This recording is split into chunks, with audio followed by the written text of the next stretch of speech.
हाँ, हाँ, लोग बोलते हैं कि फीमेल आर्टिस्ट के साथ शोषण होता शोषण है, है, लेकिन यहाँ ऐसा पर नहीं है। सही देखा जाए, सही मायने में तो मेल फीमेल सबके साथ शोषण है। कुछ के साथ शारीरिक होता है तो कुछ के साथ मानसिक मानसिक होता होता है, है। लेकिन शोषण है। तो खेसारी भैया जो है वो थोड़ा नटखट है, वो देखते हैं चूँकि वो भी मुझे जानते हैं, तो इसलिए दिल का कोई भी बुरा नहीं है, हम्म। ठीक है ना। पवन भैया शांत रहते हैं कुछ दिन तक, तो वो थोड़ा नटखट है, वो छेड़ना शुरू कर देते हैं, लेकिन दोनों में प्यार है। आप ऐसा कुछ मतभेद नहीं। हेलो, मारे बेक तबरा के दिमाग होश में आ जाई, नाम के आगे जी लगाओ, वो उनका स्टाइल रहा है, हमनी के बोले गए थे मारे बेक तबरा ना कि दिमाग होश में आ जाई, नाम इस के वक्त आगे जी हमारे लगाओ। साथ एक बहुत ही अच्छे आर्टिस्ट, एक बहुत ही अच्छे डीओपी डायरेक्टर, एक अच्छे कैमरामैन, और यदि हम बात करें तो एक बेहतरीन इंसान भोजपुरी इंडस्ट्रीज़ के रंजीत सिंह हमारे साथ मौजूद है। तमाम तथ्यों पर प्रकाश डालेंगे, बहुत सारी ऐसी चीज़ें हैं। लगातार हम प्रयास कर रहे थे कि रंजीत जी से हमारी मुलाकात हो, बहुत सारे सवाल थे। हमें जहाँ तक लगता है कि आज आप तमाम लोगों का भी सवाल आज हम इनसे पूछने जा रहे हैं। तो आप देखें, रंजीत जी से हमारी मुलाकात आज संजोग बस हो ही गई। कैसे हैं रंजीत जी? मैं बढ़िया हूँ। सबसे पहले समृद्धि न्यूज़ के जितने भी दर्शक हैं, सबको मेरा प्यार भरा नमस्कार है। चलिए, बहुत बहुत धन्यवाद समय देने के लिए। रंजीत जी काफ़ी चूँकि व्यस्त टाइम आपका रहता है, हमेशा आप व्यस्त रहते हैं। एक एक दिन बात कर रहे थे तो आप पता चला कि पवन सिंह के साथ आप लखनऊ में शूट पे थे, तो लगातार कहीं न कहीं आप शूट पे ही रहते हैं। संजोग है आज मुलाकात हो गई।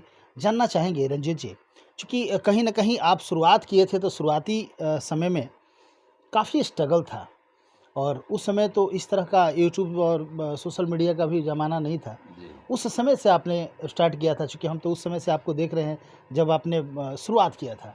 हालाँकि आज बहुत अच्छे मुकाम पे आप हैं, और हमें जहाँ तक लगता है कि भोजपुरी के तमाम जितने भी दिग्गज कलाकार अपने आप को समझ रहे हैं, चाहे वो पावर स्टार पवन सिंह हो, या फिर खेसारी लाल यादव हो, या फिर और भी बहुत सारे कलाकार जो भी अपने आप को नामचीन कलाकार दर्शकों के नज़र में हैं, वो तमाम लोगों के साथ आपने या तो डीओपी के रूप में काम किया है या फिर अभिनय किया है। कहीं न कहीं से आप उन लोगों को जानते हैं, उनके साथ काम किया है। जी। हम जानना चाहेंगे कि इन तमाम लोगों में सबसे सुंदर यदि किसी की बात की जाए तो चरित्र चित्रण किसका करना चाहेंगे? किसका व्यवहार से आप काफ़ी खुश रहे, और किसके साथ लगता है कि इनके साथ बार-बार काम करने में मुझे बहुत आनंद आता है? क्या कहना चाहेंगे?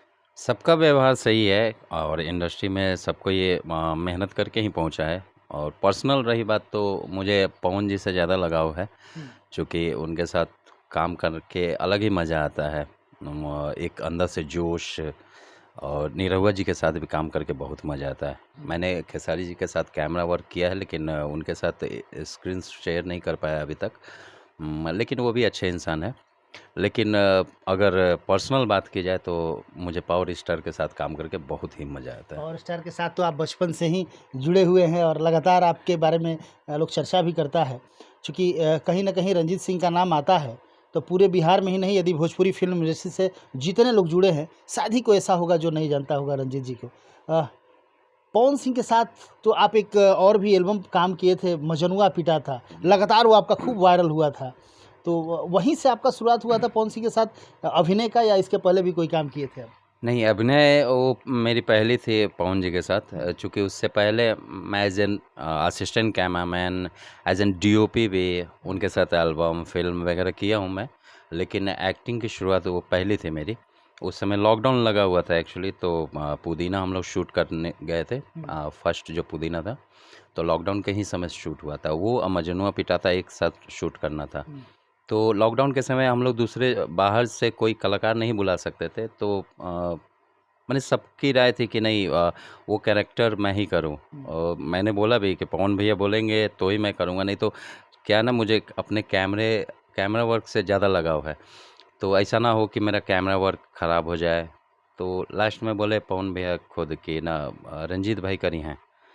तो मुझे लगा कि जब बोल रहे हैं तो करना चाहिए, और वही किया हुआ आज मेरा फेस भी वायरल हो गया। लगातार लगातार आप भाई जिस तरह लाठी से मार रहे हैं पवन सिंह को, भाई तमाम दर्शक आप तो एक ही बार में आज भी लोग आपको पहचानता है। देखिए मजनुआ पिटाता वाले हैं, और लगातार आप सही में जिस तरह आप मार रहे थे उनको, ये नहीं लग रहा था कि चोट लग जाएगा या कुछ भी?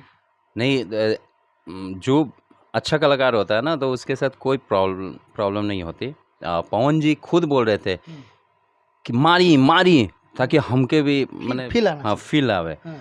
तो ये चीज़ अच्छा लगा, और अच्छे अभिनेता हैं वो, बहुत ही अच्छे अभिनेता हैं।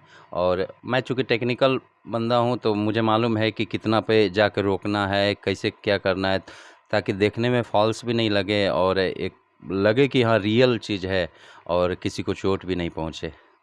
और उनके साथ फिल्म वगैरह में काम आपने किया है कि नहीं? हाँ, उनके साथ 2 मूवी मेरी हो चुकी है जो कुछ समय में रिलीज़ भी हो जाएगी। एक है सिंह इज़ फायर, जो हम लोग काठमांडू नेपाल में किए थे, और दूसरी है आज मेरे प्यार की शादी है, जो लखनऊ में काफ़ी दिन तक शूट चला। अच्छा रंजीत जी, चूँकि कहीं न कहीं यदि हम बात करें तो भोजपुरी फ़िल्म इंडस्ट्रीज़ में बरसों आपने बिताया है। यदि बात पवन सिंह की करें या फिर बात हम खेसारी लाल यादव की करें या फिर और किसी भी कलाकार की बात करें, तमाम लोगों को बहुत अंदर तक आप जानते हैं। कहीं न कहीं उनके व्यक्तित्व के भी बारे में जानते हैं, वो उनके उखड़ेपन को भी जानते हैं, वो किस तरह के उनका अंदाज़ रहता है, क्या उनकी अभिव्यक्ति क्या है, तमाम चीज़ों को आप भली-भाँति जानते हैं। चूँकि एज़ ए कैमरामैन समझ लीजिए, चाहे एज़ ए कलाकार समझ लीजिए, आप उन लोगों से काफ़ी जुड़े रहते हैं। सब लोग आपको प्यार भी करता है, चूँकि आपका व्यक्तित्व अच्छा होता है, जिससे आप जुड़ते हैं एकदम उसके हो जाते हैं। अब भोजपुरी फ़िल्म इंडस्ट्री में तमाम लोग आपको चाहते हैं। तो अभी हाल-फिलहाल एक मामला काफ़ी कंट्रोवर्सी में था, विवाद में था। खेसारी लाल यादव ने किसी सोहर वाले मामले में उन पे विवाद कर दिया। पवन सिंह भी उनको जवाब दिए, या इस तरह का लगातार कंट्रोवर्सी। लेकिन अभी फिर देखा जा रहा है, ये लोग विवाद में रहते हुए अभी जिस तरह का एक पावर स्टार पवन सिंह की जब चर्चा हुई, उन्होंने बताया कि फ़िल्म से राजनीति की तरफ रुझान हो रहा है। एक निजी चैनल के कार्यक्रम में उन्होंने बताया था कि यदि पार्टी हमको टिकट देती है तो हम लोकसभा का चुनाव लड़ेंगे।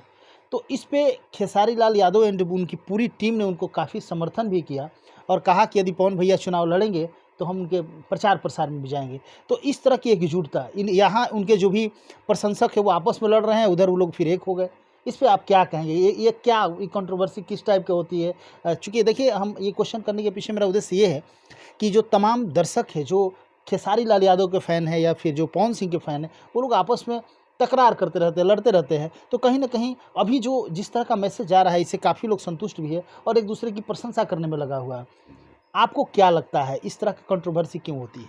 क्या कहेंगे? फ़िल्म इंडस्ट्री ही नहीं, मैं तो ये बोलूँगा कि अगर एक घर में 2 भाई हैं, तो उनके बीच भी झगड़ा होता ही रहता है।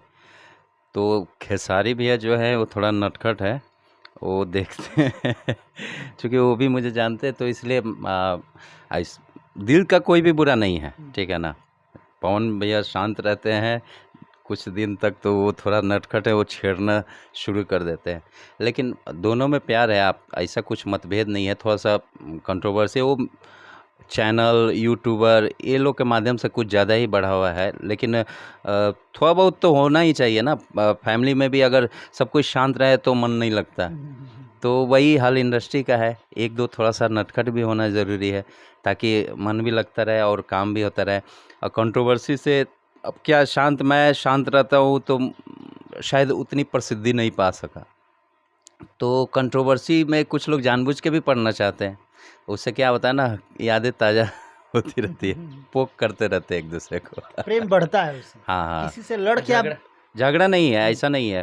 वाद-विवाद थोड़ा बहुत तो होता ही रहता है, वो तो घर में भी होता है, इंडस्ट्री की कोई बात नहीं। हिंदी में भी है, सलमान खान कभी विवाद में रहेंगे, तो कभी आमिर खान जी विवाद में रहेंगे, तो मुझे नहीं लगता ये कोई बड़ा मुद्दा है। अच्छा, आपके जीवन में कभी ऐसा मोड़ आया है जिस समय आप काफ़ी फ्रस्ट्रेट हो गए हों और आपको लगा हो कि यार मैं इस इंडस्ट्रीज में क्यों आया, मुझे इस इंडस्ट्री में नहीं आना चाहिए था? आपके साथ कभी ऐसा हुआ है कि नहीं? हर किसी के साथ होता है, देखिए क्या है ना, चाहे हिंदी इंडस्ट्री हो, चाहे भोजपुरी फिल्म इंडस्ट्री हो, कहने के लिए भोजपुरी माने रीजनल है, लेकिन जहाँ पर होता है कि आप अगर बोलना तो नहीं चाहिए मुझे, इससे मेरे काम पे भी असर पड़ सकता है, लेकिन मुझे कोई फ़र्क नहीं पड़ता, क्योंकि मैं एल्बम इंडस्ट्री से भी जुड़ा हूँ, मेरा कैमरा वर्क तो कोई नहीं छीन सकता। एक्टिंग में क्या है ना, जो डायरेक्टर, प्रोड्यूसर के जो करीबी है या फिर ज़्यादा चापलूसी कर सके, उनको ज़्यादा काम मिलता है, या फिर प्रोड्यूसर से जो पैसे का डिमांड नहीं करे तो उनको ज़्यादा काम मिलता है। आप अगर काम करते हैं और आपकी पारिश्रमिक अगर वो रख लेते हैं और आप गलती से आवाज़ भी उठा दिए तो आपको दूसरे वर्क में नहीं बुलाएंगे लोग। तो ये चीज़ तो फीमेल ही नहीं, मेल को भी झेलना पड़ता है। कैरेक्टर आर्टिस्ट खास करके, कैरेक्टर आर्टिस्ट जितने भी हैं, जो हिंदी में कैरेक्टर आर्टिस्ट का लेवल कुछ और है, लेकिन भोजपुरी में वो बढ़ नहीं पाता, क्योंकि वहाँ पर ऐसे ऐसे लोग बैठे हैं कि वो आपको आगे बढ़ने देना ही नहीं चाहते। और आप फ्री में काम कर सकते हैं, डायरेक्टर प्रोड्यूसर का अगर चमचागिरी कर सकते हैं तो आपको हर सेट पे बुलाएंगे लोग, आपको रिकमेंड दूसरे सेट पे भी करते हैं। अगर आप गलती से पैसा मांग दिए, अपने पारिश्रमिक मांग दिए और उन मैंने उनके बारे में कुछ बड़ाई नहीं किए तो काम करना थोड़ा मुश्किल हो जाता है। तो मुझे यानी कोई कि फ़र्क नहीं पड़ता, यानी मैं कि कैमरे के यहाँ पीछे भी रहता हूँ। यहाँ यहाँ भी मेल यानी कि जो मेल कलाकार होते हैं उनके साथ भी ये परेशानी है, हाँ, हाँ, लोग बोलते हैं कि फीमेल आर्टिस्ट के साथ शोषण होता शोषण है, लेकिन यहाँ ऐसा पर नहीं है। सही देखा जाए, सही मायने में तो मेल फीमेल सबके साथ शोषण है। कुछ के साथ शारीरिक होता है तो कुछ के साथ मानसिक मानसिक होता होता है, है। लेकिन शोषण है यहाँ। देखिए, तो एक बहुत बड़ी खबर कही जा सकती है जो कि आज तक इस चीज़ का खुलासा नहीं हुआ था। रंजीत जी ने खुल के बताया, हालाँकि ये बहुत पुराने आर्टिस्ट हैं, लेकिन इनको भी मानसिक प्रताड़ना झेलना पड़ा है। भले ही आज न झेलना पड़ रहा हो, लेकिन मानसिक प्रताड़ना से गुज़रे हैं। चूँकि एक वक़्त था जब लोग चर्चा में रखते थे इस मैटर को कि नहीं, जो फीमेल होते हैं उनके साथ, जो फीमेल होती है उनके साथ इस तरह की परेशानियाँ झेलनी पड़ती है। तो कहीं न कहीं मेल जो आर्टिस्ट है उनके साथ भी ये परेशानियाँ होती है, जैसे कि इन्होंने बताया और इस बातों को इन्होंने रखा। अच्छा रंजीत जी, अ, एक बीच में काफ़ी चर्चा हुआ था आपके भी बारे में कि आप भाई बहुत बढ़िया आप गाना भी गाना स्टार्ट कर दिए और आप गायकों सबसे बड़ी चीज़ क्या है कि जो गायक थे वो लोग शाम गए कि भाई रंजीत जी तो बहुत बढ़िया कैमरा तो चलाते ही हैं, कलाकार भी बहुत अच्छा है, यदि गायकी के दुनिया में ये प्रवेश करते हैं तो सबके लिए एक चुनौती होगी। आप तो गाना वाना भी गाना स्टार्ट कर दिए थे बीच में। नहीं, नहीं, मैं गायक नहीं हूँ, हाँ, लेकिन शौक जो होता है ना, हाँ, वो बचपन से मुझे शौक था कि गायकी करना चाहिए, अच्छा, लेकिन वैसा कुछ माहौल बना नहीं। हाँ, तो फिर मैं एक्टिंग में आया, उसके बाद कैमरा के पीछे भी वर्क किया। तो काफ़ी दिन हो गया था, मुझे लगा कि माँ बाप के ऊपर कुछ सॉन्ग होना चाहिए, क्योंकि आज का जो परिवेश है, हाँ, अपने माँ बाप को लोग टाइम नहीं दे पाते, बहुत सारी चीज़ें हैं। हुँ, मोबाइल ऐसा चीज़ हो गया कि रिलेशन, अगर दूर का रिलेशन को नज़दीक किया है मोबाइल के ज़रिए, तो नज़दीकी रिलेशन को दूर कर दिया है। हुँ, तो वो ऐसे वक्त में मुझे लगा कि थोड़ा बहुत माँ बाप के लिए हो जाए। तो मैं एक ऐसे ही चर्चा चर्चा करते करते, एक अनिल मिश्रा बेला जी हैं, तो बोले कि मैं माँ बाप के लिए, आपके लिए गीत हाँ, लिखूँगा। गीत लिखूँगा। और छोटू रावत जी ने म्यूज़िक देने दिया, तो लगा कि सब कोई का सपोर्ट है तो चलो करते हैं। तो ये रंजीत जी हैं और जौ आगर है भाई, अलग-अलग प्रतिभा है, इनके पास प्रतिभा के धनी हैं। एक अच्छे कैमरामैन तो हैं ही, एक अच्छे डायरेक्टर भी है, एक अच्छे एक्टर भी है और बहुत बढ़िया गाना भी गाते हैं। और मैं आपको बता दूँ कि का हुई माई बाप के, यदि आप लोग सर्च करना चाहें तो सर्च करके देख सकते हैं। बहुत बढ़िया सॉन्ग इन्होंने गाया है, बहुत ही अच्छा और अद्भुत। और फ़िल्म भी जो है, जिस तरह इन्होंने वो उस एल्बम यानी कि उस पूरे 10 मिनट का वो गाना है या 15 मिनट का, उसमें इन्होंने जो डायरेक्शन किया है या जो एक्टिंग किया है, वाक़ई लाजवाब है। आप लोग उसको ज़रूर देखें यदि नहीं देखे हैं तो। 10 मिनट के नहीं, हाँ, वो एक्चुअली मैं एक वो जो सॉन्ग बनाया था ना, मैं हुँ, सोचा कि मैं चूँकि सिंगर हूँ नहीं कि सॉन्ग के माध्यम से तो लोगों के बीच एक मैसेज दे सकूँ, तो सॉन्ग सॉन्ग करने के बाद मेरे माइंड में एक कॉन्सेप्ट आया, तो उसको एक स्टोरी यानी स्टोरी पॉकेट जी। सिनेमा के रूप में उसको हुँ, बनाया मैं। तो आई थिंक 22 मिनट का 22 समथिंग, हाँ, 22 मिनट के हाँ। आसपास है, पॉकेट मूवी की तरह आप उसको देख सकते हैं। अच्छा रंजीत जी, जी। अ, यदि हम पावर स्टार पवन सिंह की बात करें तो पवन सिंह के साथ जैसे आपने बताया कि उनके साथ काम करने में बड़ा मज़ा आता है। ऐसा क्या है? ऐसा क्या उनमें, वो किस तरह के आप लोगों के साथ कैसे अपने व्यवहार को परोसते हैं? क्या उनके अंदर पाया जाता है कि आप चूँकि जिससे भी हम मिलते हैं, देखिए कल भी एक इंटरव्यू देख रहे थे, उनका भी यही कहना है कि नहीं पवन सिंह के साथ काम करने में मज़ा आता है, अच्छा लगता है। तो फीमेल लोगों का बात आता है तो कुछ दूसरे टाइप से बात आता है, लेकिन जब मेल लोग भी कहते हैं कि भाई उनके साथ काम करने में अच्छा लगता है, तो कहीं न कहीं उनके चरित्र चित्रण, उनके व्यवहार संबोधित होता है।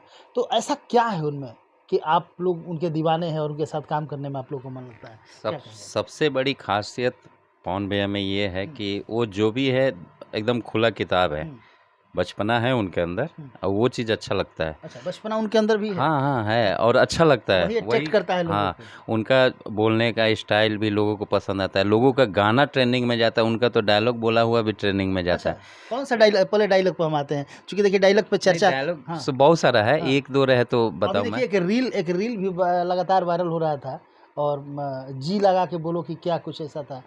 क्या था वो, थोड़ा सा हमारे दर्शकों को। उधर हेलो मारे बेक तबरा के दिमाग होश में आ जाए, नाम के आगे जी लगाओ, वो उनका स्टाइल रहा है, हमनी के बोले गए थे मारे बेक तबराक ना कि दिमाग होश में आ जाए, नाम के आगे जी लगाओ। तो सबका बोलने का अलग अलग स्टाइल होता है। पवन जी जो बोले क्यूट हाँ, सा एकदम, और रे भी बोलते हैं ना तो बहुत प्यार झलकता है हाँ, उनके डायलॉग में। हाँ, सबसे बड़ी खासियत उनमें है कि जो है सामने से हैं, दिल में कल छपट नहीं है। हाँ अगर आपके बारे में आपके अंदर उनको अच्छाई दिखता है तो वो मुंह पे बोलेंगे, पीठ पीछे कभी शिकायत नहीं करते। कई लोग होते हैं कि बोले अरे आप जो हैं अरे बहुत अच्छे हैं, जाते ही गाली देते, वो चीज़ उनमें नहीं है। अच्छाई है सामने बोलेंगे, बुराई है वो भी सामने ही बोलते हैं। ये चीज़ मुझे बहुत अच्छा लगता है, इसके लिए मुझे लगता है कि मेरे लिए मैंने बहुत अच्छा क्लोज, एक क्लोज होने के कारण ये भी रहा है, क्योंकि नेचर तो सबका ठीक है लेकिन हर किसी का चीज़ हर किसी को पसंद नहीं आता। मुझे सबसे ज़्यादा पसंद यही चीज़ है कि वो जो है खुला किताब है, जो सामने से हैं, पीठ पीछे वाली बात नहीं है। चलिए, तो बहुत बहुत धन्यवाद आपको समय देने के लिए। तो आप देख रहे थे रंजीत सिंह हैं, और रंजीत सिंह भोजपुर के रहने वाले हैं, आरा के रहने वाले हैं, लेकिन इन्होंने भोजपुरी इंडस्ट्रीज में एक ऐसी पहचान बनाई है कि तमाम जितने भी कलाकार हैं, तमाम लोग इनके दीवाने बने रहते हैं और इनको चाहते हैं कि हमारे साथ काम करें, क्योंकि इनके अभिनय का तो तमाम आप लोग भी देखे होंगे, तमाम बहुत सारे फैंस हैं जो कि इनके अभिनय के कायल हैं। रील्स वगैरह भी काफ़ी बना रहे हैं और रील्स पे भी काफ़ी वायरल हो रहे हैं रंजीत जी। बहुत सारे एक्टिंग किए, अभी एक चाचा भतीजा में। जैसा सिंदूरवा बड़ा अनमोल सजनवा था, तो उस समय मैं कैमरा पर स्टार्टिंग था, असिस्टेंट बतौर असिस्टेंट कैमरामैन था, उसी समय ये सब वर्क किया था। फिर बालाजी टेलीफिल्म्स में मैंने कैमरा किया और बहुत सारा फिल्म है। अभी जो लेटेस्ट है वो मजनुआ पिटाथा से फिर से मेरा एक्टिंग के लिए समझिए आप कि एक नया दौर है। रक्षाबंधन में भी बहुत बढ़िया एक्टिंग किए थे। जी अंकुश राजा जी हाँ, का रक्षाबंधन था, उनके साथ तकलीफ बाप माई से, अजेल हुई कालबेल हुई, बहुत सारे सॉन्ग हैं। मैंने लगभग हर किसी के साथ मेरा सॉन्ग है, सिर्फ खेसारी जी के साथ स्क्रीन शेयर नहीं कर पाया हूँ। और ये पवन जी के साथ 2 फिल्म है। पवन भैया का ही देन है कि मैं 4 फिल्में किया हूँ। और अभी एक पूर्वांचल वेब सीरीज जिसकी कुछ शूटिंग हुई है, कुछ बाकी है, जो 10 तारीख से अयोध्या में शुरू होने वाली है। चलिए, बहुत बहुत धन्यवाद। तो इस वक्त आप देख रहे थे रंजीत सिंह है, रंजीत सिंह से बात हो रही थी, और रंजीत सिंह से बहुत सारी इनसे जुड़ी हुई बहुत सारी अभी वैसे तथ्य है जिस पे हम चाहेंगे कि प्रकाश डालें, लेकिन आज चूँकि समय कम है, किसी दिन और मुलाकात होगी तो इनकी तमाम स्टोरी बताएंगे कि रंजीत सिंह आखिर स्ट्रगल कैसे कैसे किए, कैसे कैसे कहाँ तक पहुँचे, तमाम चीज़ों पर बने रही। कैमरा पर्सन राजू के साथ मैं अशोक तिवारी, थैंक यू।